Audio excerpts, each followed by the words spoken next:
عملت محضر ابتزاز الكتروني، وبعد كده المحضر اتحفظ.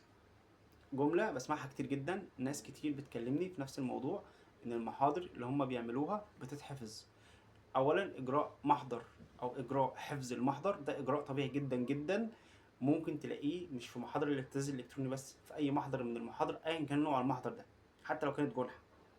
فده شيء ما يقلقش، وده شيء ما يخليكش ان انت تسيب حقك في ان انت تدور عليه وتقاضي الشخص اللي هو بيبتزك.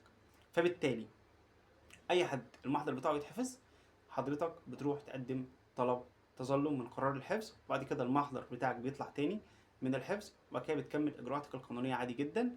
وطبعا الكلام ده انا من وجهه نظري ارجح انك انت تختار محامي، علشان الموضوعات دي بتاخد وقت وبتطول وبتحتاج متابعه، عشان ما ينفعش ان انت تعمل المحضر او تعملي المحضر وتسيبه. فولو لايك واستنوني في معلومه قانونيه جديده.